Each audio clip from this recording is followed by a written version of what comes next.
अस्सलामु अलैकुम दोस्तों। उम्मीद करती हूँ कि आप सब लोग खैरियत से होंगे। दोस्तों, अल्लाह रब्बुल इज़्ज़त ने हर उम्मत, हर कौम को हमेशा किसी न किसी फितना और आजमाइश में मुब्तला किया है, जिसकी खबर पैगंबरों ने अपनी अपनी कौम को दी है। उम्मत मुहम्मदिया के लिए एक बड़ी आजमाइश वहशी और दरिंदा सिफ्त कौम के खुरूज की शक्ल में लिख दी गई है, जिसके वकूफ़ पज़ीर होने में कोई शक नहीं। आखिरी नबी हज़रत मोहम्मद सल्लल्लाहु अलैहि वसल्लम ने इस फितने की खबर अहादीस मुबारका में निहायत ही वज़ाहत से दी है। इस वहशी कौम का नाम याजूज मजूज है। ये वो कौम है जिसकी पेशन गोई ना सिर्फ नबी करीम सल्लल्लाहु अलैहि वसल्लम ने की, बल्कि तौरात और इंजील में भी इस कौम का जिक्र मिलता है। दरअसल याजूज मजूज हज़रत नूह अलैहिस्सलाम के तीसरे बेटे याफीस की औलाद में से हैं। ये लोग शुमाली मशरकी एशिया में जिंदगी बसर किया करते थे और अपने इर्द गिर्द के इलाकों पर हमेशा वहशियाना हमला किया करते थे। दोस्तों, रिवायतों में आता है कि याजूज मजूज बनी आदम में से हैं और अगर उन्हें पूरी दुनिया में छोड़ दिया जाए तो ये तबाही मचा देंगे। इनमें से हर आदमी तब तक नहीं मरता जब तक वो अपनी 1000 या उससे ज्यादा औलाद न देख ले। उनके चेहरे तय बतय ढाल की तरह हैं। ये लोग बहुत लंबे कद के हैं। ये जिस जानदार के पास से गुजरते हैं उसे खा जाते हैं। ये मौसम बहार में गारों से निकलते हैं और सब्जा खाते हैं।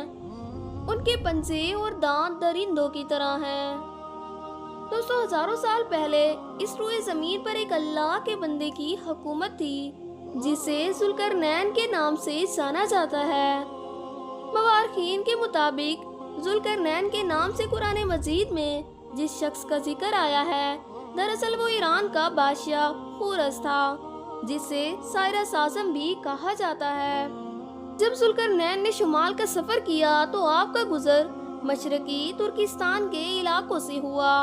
ये इलाका दो अजीम पहाड़ों के दरमियान आबाद था और पहाड़ के उस पार याजूज मजूज रहा करते थे।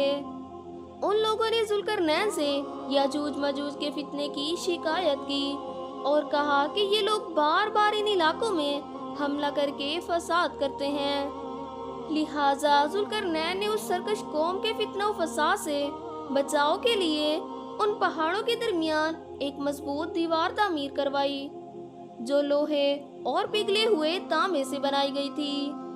तामीर मुकम्मल होने के बाद जुल्करनैन ने अल्लाह का शुक्र अदा किया और लोगों को आगाह किया कि ये दीवार वक्ती तौर पर इन लोगों से तुम्हारी हिफाजत करेगी, लेकिन हर चीज ने एक न एक दिन फना होना है।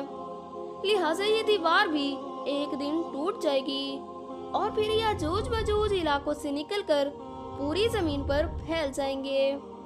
जैसा कि अल्लाह रब्बुल इज़्ज़त ने कुरान मजीद में इरशाद फरमाया, यहाँ तक कि जब याजूज मजूज खोल दिए जाएंगे और वो हर बुलंदी से दौड़ते हुए आएंगे और सच्चा वादा करीब आ लगेगा।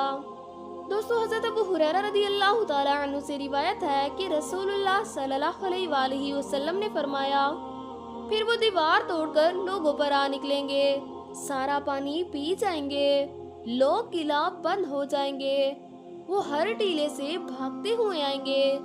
हजरत ईसा अलैहिस्सलाम और उनके साथी महसूर हो जाएंगे।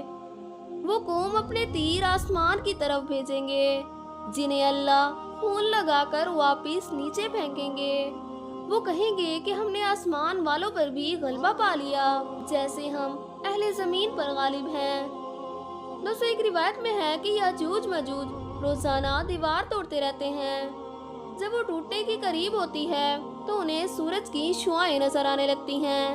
इतने में उनका बड़ा कहता है कि अभी छोड़ दो, बाकी कल तोड़ेंगे। तो अगले दिन अल्लाह रब्बुल इज़्ज़त उस दीवार को पहले से भी ज्यादा मजबूत बना देता है। दोस्तों, जब उनकी कैद की मुद्दत खत्म हो जाएगी और अल्लाह उन्हें लोगों के सामने जाहिर करना चाहेगा, तो उस दिन जब वो सूरज की शुआएं देखेंगे तो उनका बड़ा कहेगा कि अब छोड़ दो, इंशाअल्लाह बाकी कल तोड़ेंगे। फिर अगले दिन جب وہ توڑنے کے لیے آئیں گے تو انشاءاللہ کی برکت سے وہ دیوار اتنی ہی ہوگی جتنی وہ چھوڑ کر گئے تھے۔ پھر وہ باقی دیوار توڑ کر باہر آ جائیں گے۔ اس کے بعد یہ زمین پر بے حد قتل و غارت کریں گے اور یہ سب قیامت کے قریب ہوگا۔ دوستو حضرت عیسیٰ علیہ السلام ان کی ہلاکت کی دعا فرمائیں گے تو اللہ رب العزت ان کی گردنوں میں کیڑے پیدا کر دے گا، جس سے یہ فوراً مر جائیں گے اور زمین پر ان کی لاشوں کی بدبو پھیل جائے گی۔ پھر اللہ رب العزت ایک قسم کے پرندوں کو بھیجے گا، وہ ان کی لاش اٹھا کر جہاں اللہ چاہے گا وہاں پھینک آئیں گے۔ اس طرح سے یاجوج ماجوج کا خاتمہ ہو جائے گا۔